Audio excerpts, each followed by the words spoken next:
Bonjour tout le monde, je suis Laetitia de la société Agissez pour vos droits. Aujourd'hui, je vais vous parler de quelques règles de base en matière contractuelle, car j'ai constaté que j'avais les mêmes questions qui revenaient régulièrement. Mais tout d'abord, je vous rappelle que je propose des prestations pour vous accompagner dans la résolution de vos litiges de la vie courante à des prix très abordables et qui vous permettront de récupérer des sommes parfois très importantes. Je vous donne rendez-vous sur mon site web agissezpourvosdroits.fr et notamment dans la foire aux questions où vous aurez toutes les explications nécessaires sur l'utilisation du site et sur les services proposés. J'accompagne également les personnes qui souhaitent créer leur entreprise pour toute la partie administrative d'immatriculation au greffe. Pour cela, faites-moi une demande de devis sur mon site. Entrons maintenant dans le vif du sujet. Toute notre vie est gérée par des contrats. Le contrat de travail, le contrat de mariage, le contrat de bail, le contrat de prêt, le contrat d'assurance, etc., etc. Ce qu'il faut donc que vous intégriez clairement, c'est qu'un contrat fixe des conditions. À partir du moment où les conditions contractuelles ne sont pas ou plus respectées, vous êtes en droit d'exiger l'exécution parfaite du contrat ou de mettre fin au contrat et même demander des dommages-intérêts si cela vous a porté préjudice.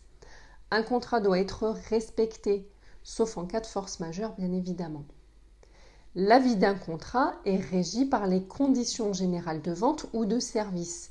Dès que vous souscrivez un contrat, reportez-vous toujours aux conditions générales et aux conditions particulières pour certains contrats, par exemple les contrats d'assurance.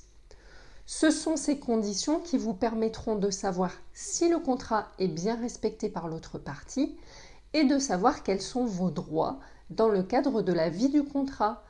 Les conditions pour résilier, les conditions de reconduction. Attention aux tacites reconductions et notamment les délais et modalités à respecter pour résilier avant la reconduction du contrat. Les conditions pour faire une réclamation, etc. Lisez donc toujours vos contrats et les conditions qui y sont attachées afin de connaître vos droits et vos devoirs. Je termine ce sujet sur un point également essentiel. Vous êtes le client. À partir du moment où l'autre partie ne fait pas ce que vous lui demandez, conformément au contrat qui vous lie avec, vous devez réagir. Je prends l'exemple de plusieurs personnes qui m'ont signalé des problèmes avec leur conseiller bancaire qui refusaient de changer leur carte bancaire pour une moins chère ou de stopper un service, etc., etc.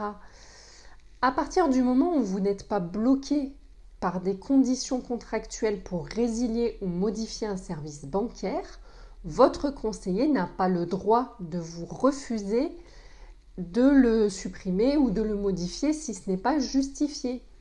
C'est très grave. Dans de tels cas, j'attire votre attention sur la nécessité de passer par la voie de la réclamation, et notamment en adressant un courrier de mise en demeure à la direction de l'agence. Service que je propose sur mon site, n'hésitez pas à faire appel à mes services. Vous aurez la garantie que les bons textes de loi soient cités dans le courrier de réclamation. Enfin, lorsque vous avez résilié un contrat en bonne et due forme, par là je veux dire que vous avez une preuve de votre demande de résiliation et que vous avez respecté les conditions de résiliation du contrat. Dans ce cas, si vous constatez que des prélèvements sont toujours effectués sur votre compte bancaire au titre de ce contrat, alors que vous ne devez plus rien et que vous avez signalé à la société émettrice des prélèvements cette anomalie, mais qu'elle persiste, dans ce cas, faites opposition au prélèvement. N'attendez pas que l'on vous ait prélevé des sommes astronomiques sur votre compte bancaire. J'en reviens à ma vidéo concernant la vérification de ce qu'il se passe sur vos comptes. Si vous ne vérifiez pas régulièrement votre compte bancaire, vous ne verrez pas ces prélèvements injustifiés.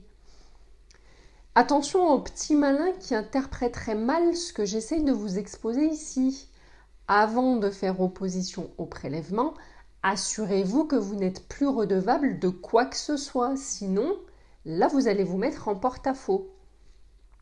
Encore une dernière chose, et je ne le répéterai jamais assez, lisez toujours avant de signer pour savoir à quoi exactement vous vous engagez. Voilà tout pour ce sujet transversal concernant les contrats. Si vous avez besoin de mes services, rendez-vous sur mon site web, notamment dans la foire aux questions pour en savoir plus sur ce que je vous propose. Vous aider à obtenir gain de cause dans vos litiges sera un réel plaisir. Abonnez-vous, likez, partagez et à très bientôt.